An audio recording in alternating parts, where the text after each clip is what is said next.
probably doesn't exist. We literally never see HOLLIN. This brother that is in a different land that has literally never come up in any of the books.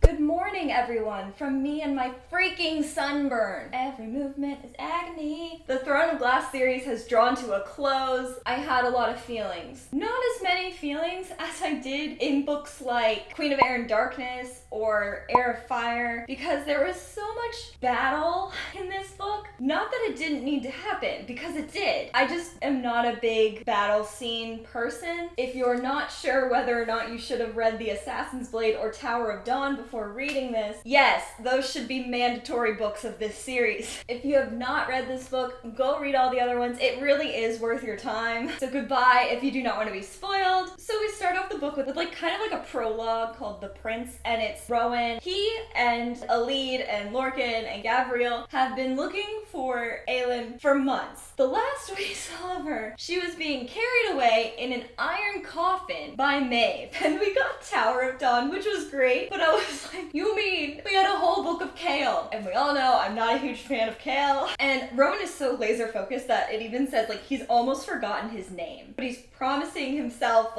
he's gonna find her. And then we move into the princess part of this prologue. Iron makes the Fae magic not work. So all this fire that she normally has, her fire power, has been stuffed inside her, and it's hurting her. It's strangling her. Aedion is with his soldiers again, the Bane. Lysandra is with them because she's posing as Aelin. Since she can shapeshift, she can look exactly like her, minus the firepower, which is kind of important. Aedion is not talking to Lysandra because of this. He's very angry that she's impersonating Aelin. And their allies are beginning to notice, not that they know that it's Lysandra, but they're just kind of confused about the way Aelin is acting, because it is well known that she could wipe out an army with the snap of her fingers with all this fire, and she's not doing that. We were in this iron coffin for so long, and Fenris, one of the Fae males, has to watch in the form of a wolf, and it's torturing him. And the plan here is for Maeve to get her to swear the blood oath. She's looking at 1,000 years of torture or swear the blood oath to Maeve. She and Fenris have kind of made up this code where they blink at each other. It's like Morse code. It's all almost the same message. It's I'm here, I'm with you, but they do have a yes or no. Are you okay? It's usually no. What's happening is that Maeve is letting her best torturer, Cairn. God, I hate Cairn. She's letting him essentially rip her apart over and over, and these healers are coming in and healing her body. But Aelin knows, if she swears the blood oath and Maeve has complete control over her and her powers, the world literally doesn't stand a chance. I liked the Manon Dorian Adventure Times. I like them as a couple. I feel like they're super weird as a couple, but I dig it. Manon, Dorian, and the 13 are looking for the Kraken witches. Dorian is also looking for the third word key, because if he can find it, then they can seal this lock and close the gate, and all these gods will be gone, and they can get rid of Maeve. It's just there's so much riding on this. King Gavin, who comes back as a ghost pretty regularly, doesn't want to tell him where it is, because if he seals the gate, then his true love will be forever sealed away from him. Which, considering the fact that Dorian is willing to die to seal this lock, in comparison, I'm that would be awful.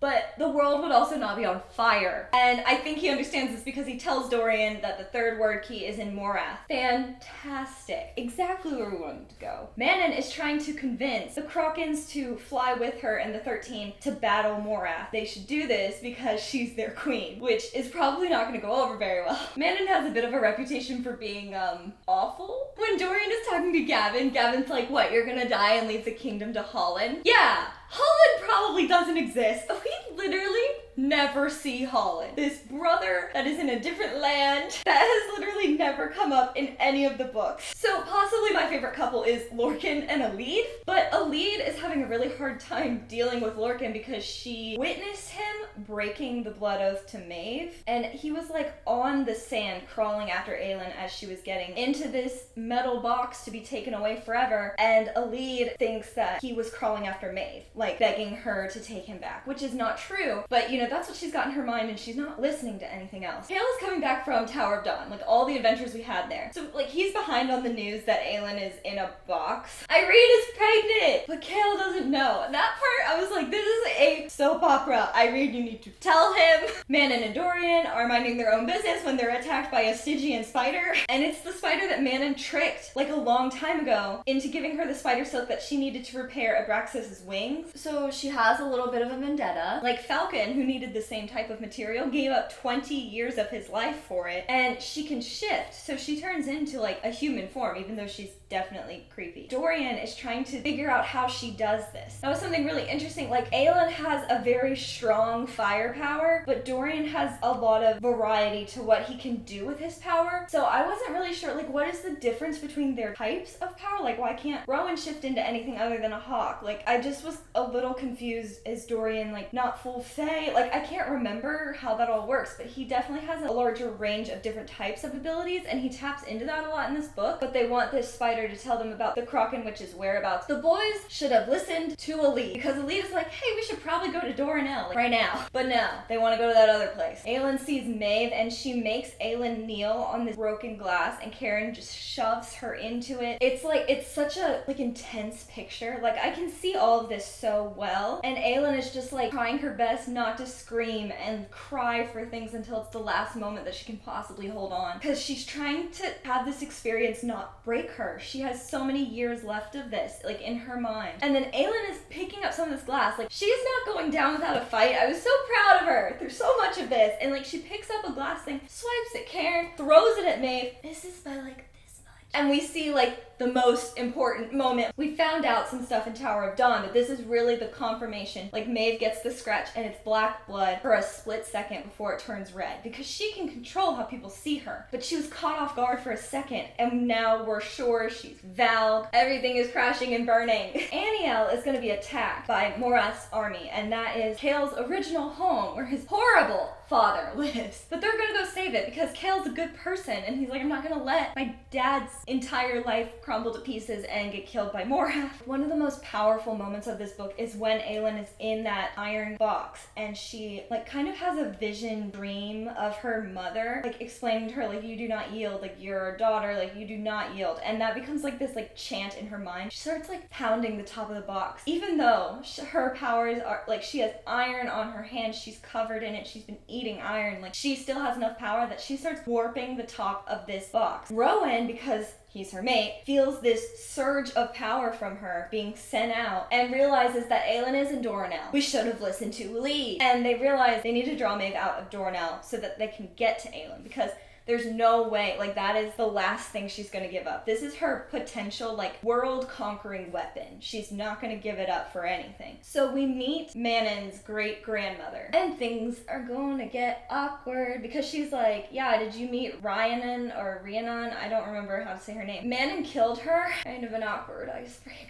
We really see the full extent of Manon's ability to be manipulative in this book. She lures the Yellowlegs army to them, to the Krakens, while her 13 are there, on purpose, so that they can fight them off, like, kind of for the Krakens and earn their trust. During the fight, Dorian full-on melts a wyvern. I just feel like he has an unlimited amount of power. Avowed shows up to Lysandra and Adian's camp. Somehow gets in the tent. We never established how they got in, because that was not supposed to happen, and apparently there was no traitor in their midst, so this was a complete mistake.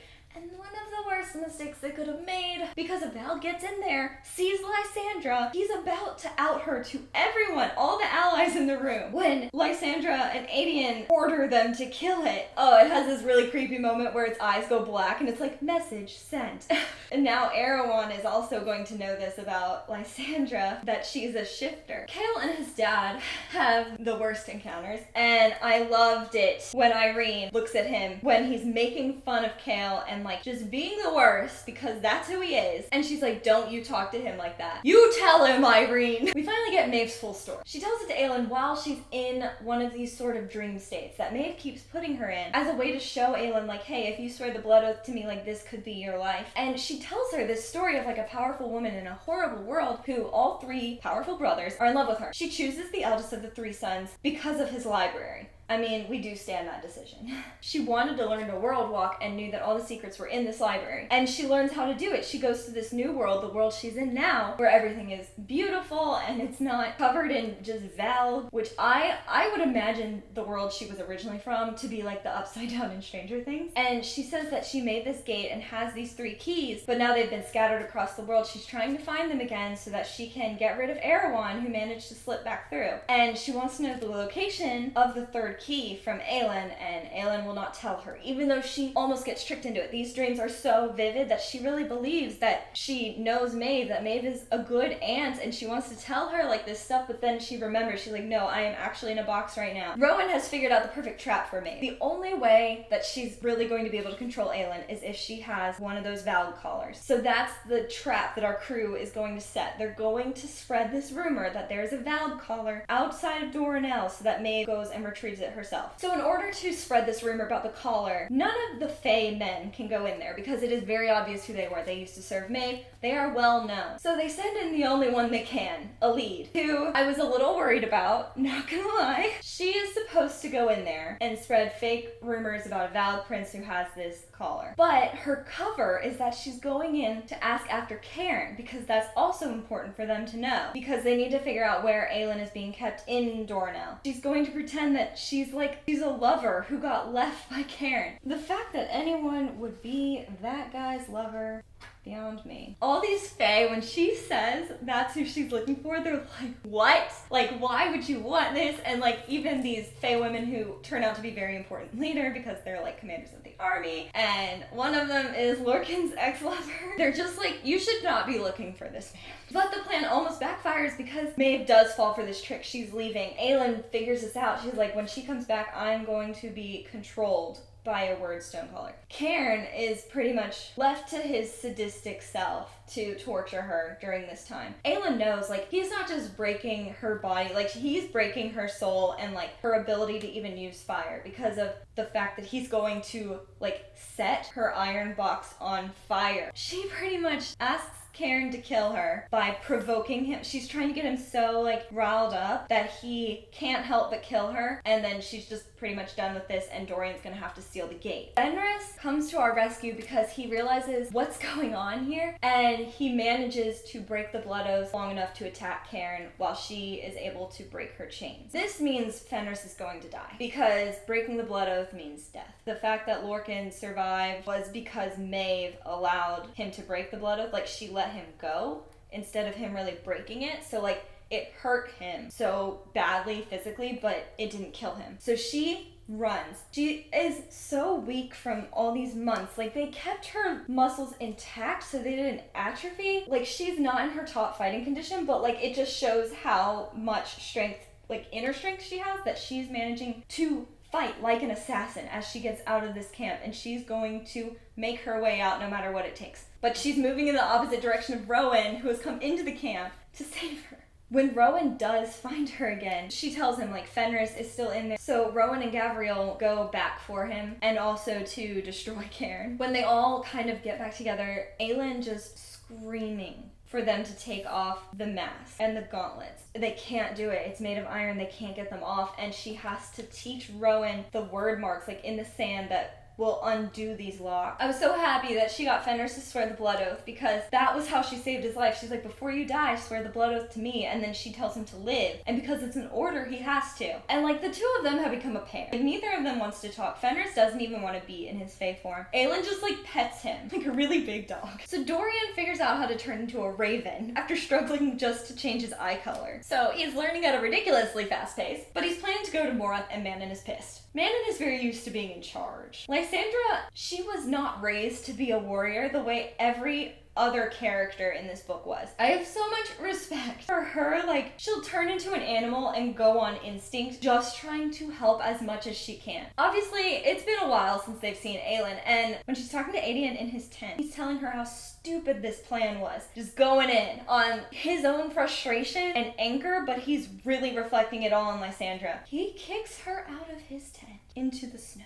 And I was just like, you know what? I don't know if I want their relationship to recover, because that was not okay. I know he feels bad about it, like almost immediately, but I was like, you know, Lysandra, if you're gonna forgive him, it better take a long time, because I was pissed. Aedian's not my favorite character, but I mean, I came around to like him, but oh no. So because Maeve really tortured her with all these visions of things that she wanted so badly, Aelin keeps falling into this idea that her rescue is fake and that this is just another trap by Maeve. And she has to keep pulling herself back to the present to know that she really did get out of here, and the little folk, they're like leading her along, and they crown her their queen because she is their rightful queen. It was such a nice moment because Aelin's such this warrior, and to be crowned by these very peaceful kind of fae, it was a nice moment, and it was just like a peaceful moment in the middle of this chaos. Aelin is kind of slowly letting Rowan back in. Like, she wasn't mad at him, she was just too scarred to really be around him the way they were before. But it's like this nice moment where she goes in and she finds these rings with all this treasure that they take. She's like, well, they're dead, so we can take their treasure. They exchange rings, so they have like wedding rings, but she still won't let him kiss her. The fact that Kale's father broke the news of Irene's pregnancy, I was like, I hate you. Like, could it have been anybody else? Aelin tells Lorcan that he needs to swear the blood oath to her because she does not trust him. And he knows that if he does not swear the blood oath, which he doesn't want to do because it didn't go great last time, he's never going to see Elide again. So he decides that it's worth taking the blood oath because he wants to be with her more than anything. Oh my gosh, so I'm usually not one for battle scenes. It was so vivid. Like, when the Valg are coming on the army, I think it's like Rowan's cousins melt the ice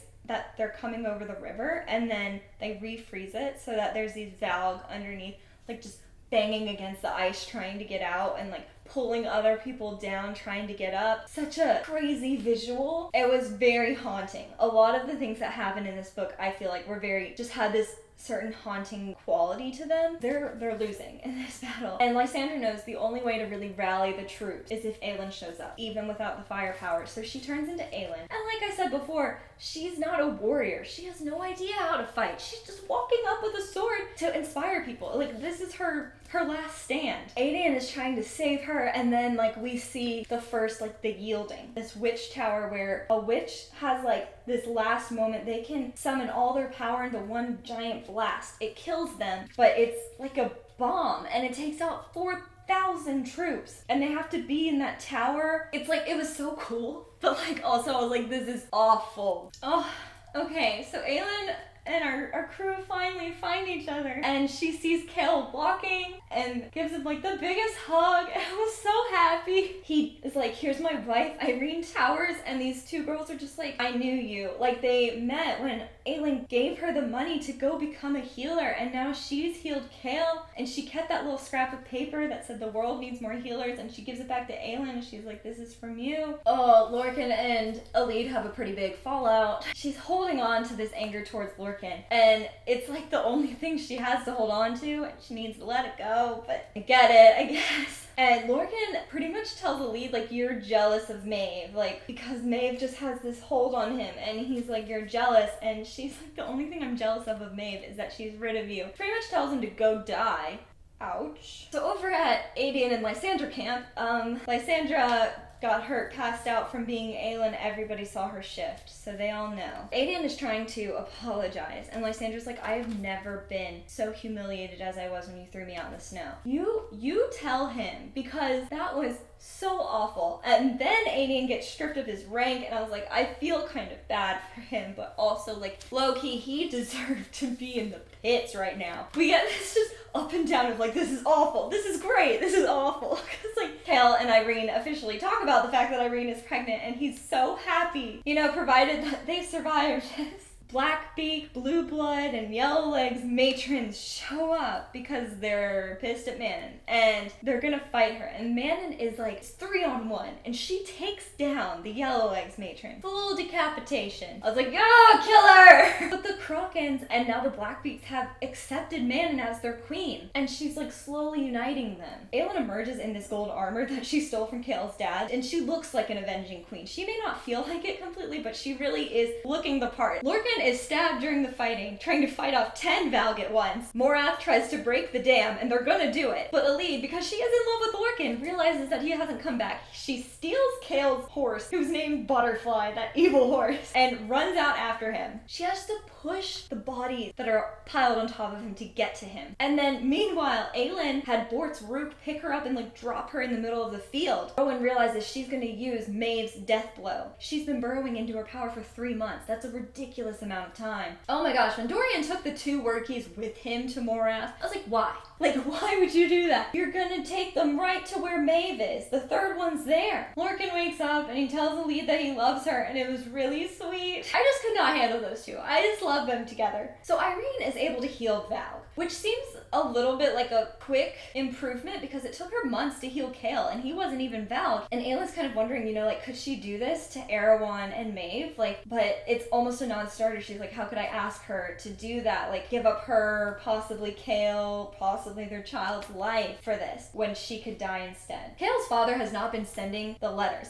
Kale has sent letters to his father, and his mother has sent letters to his father, and he has not exchanged the letters. And I was like, that is so rude. And Maeve tells Erewhon, hey, I'm that sister-in-law that escaped. I'm Valg. And Maeve is no longer Queen of Dor now because her armies have turned on her. And she's like, hey, Erewhon, let's team up because I have these spider things that can host your 7 Valg princesses that you have. And Dorian hears all this because he's a mouse in this Morath horrible castle thing. Don't show us that you could be a fly on the wall. Just call me Miley Cyrus.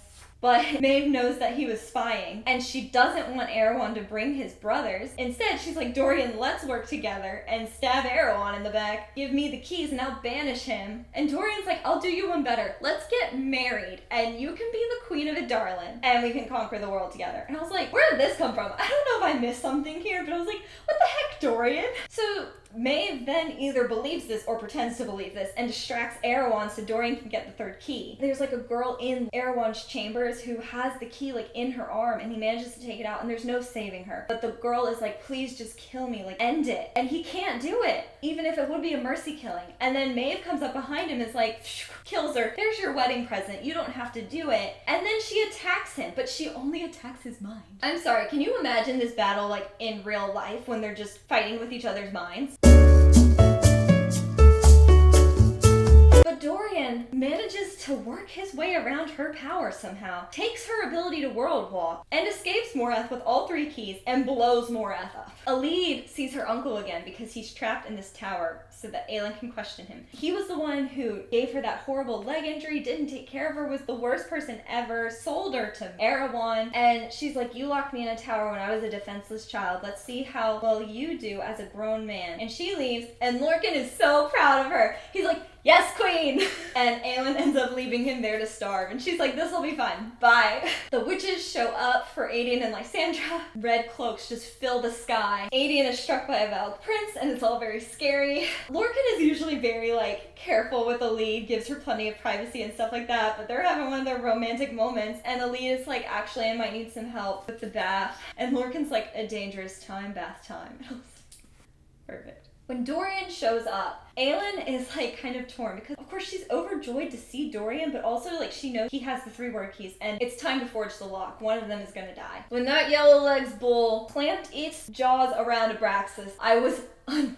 Not Abraxas! Oh my gosh, and then the 13. So Manon's grandmother is there, and Astrid is like, I'm gonna take her out. She goes up there, she shows the brand on her stomach that says unclean. Manon's grandmother made her have, and she does the yielding and takes the grandmother out with her. And then all the other 13 are just flying towards this witch tower. The witch tower is how our good guys are gonna get defeated because they're just too powerful. So all the rest of the 13 go towards this witch tower and they take it out because that's the only way to really save the rest of the armies. And they were holding Abraxas's blood, just keeping him together. We're lucky we have Abraxas, but Manon kneeling for hours on the battlefield because of the 13, which is really heartbreaking. When Kale and Dorian see each other and they run into each other's arms and start weeping, I was just, I just love their bromance. So we take a vote on whether they should forge the lock, and it's decided that it should be forged, but nobody is saying whether Aelin or Dorian should do it. And they decide to try to do it together. Maybe if each of them give,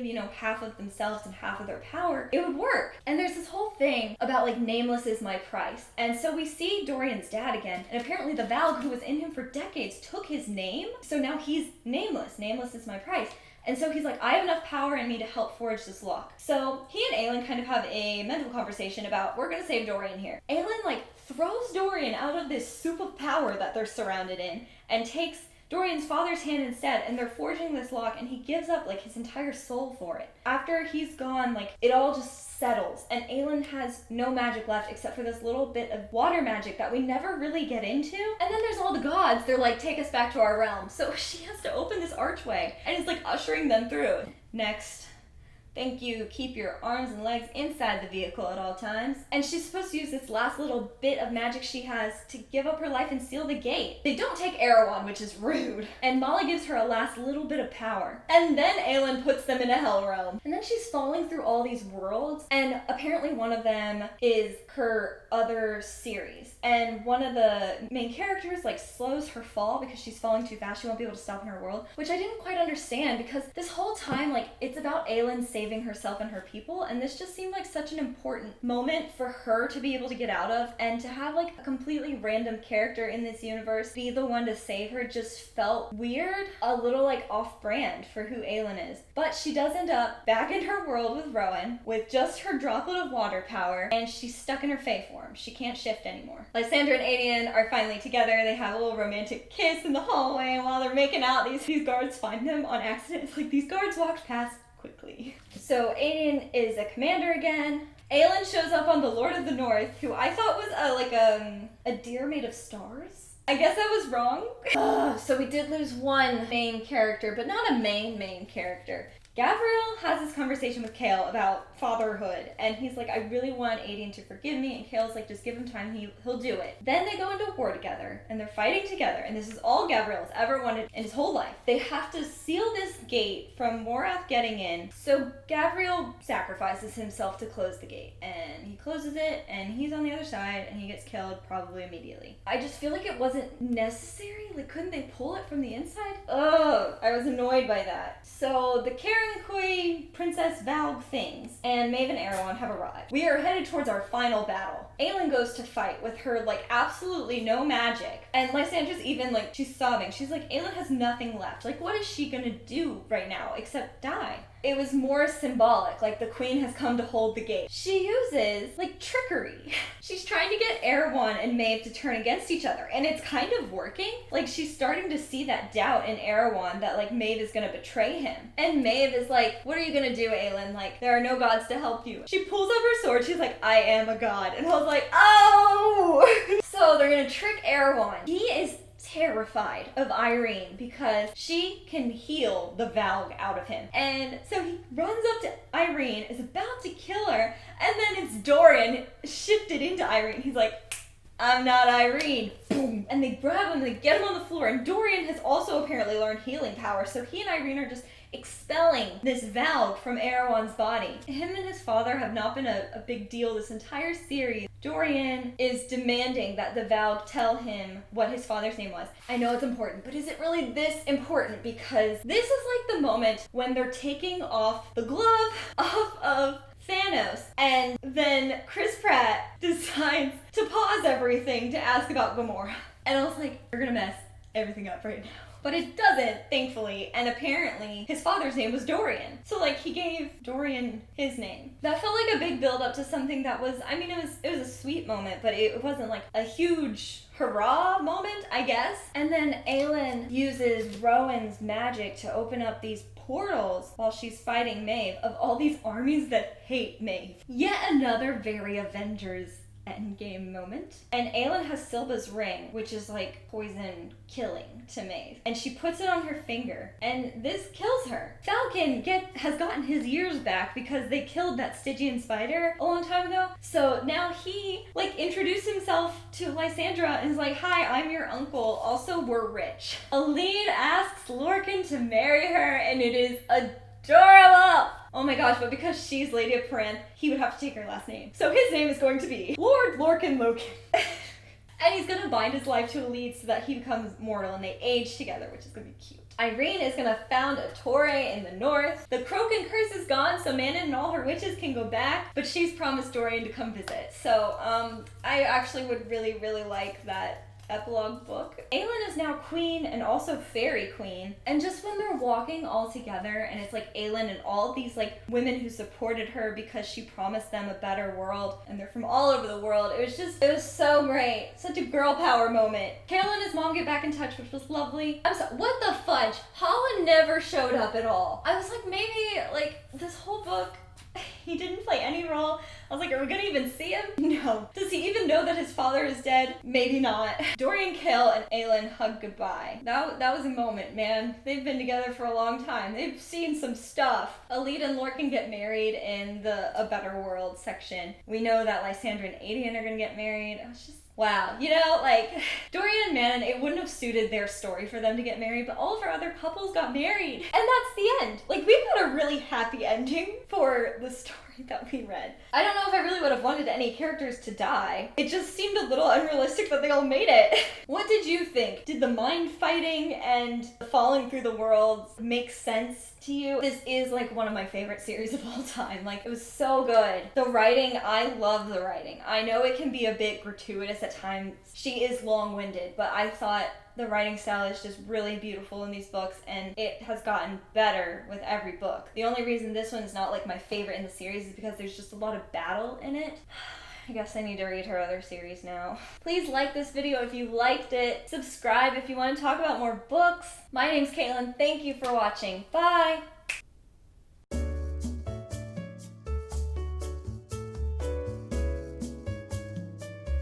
The Throne of Glass series. Woo! Love recording in the morning.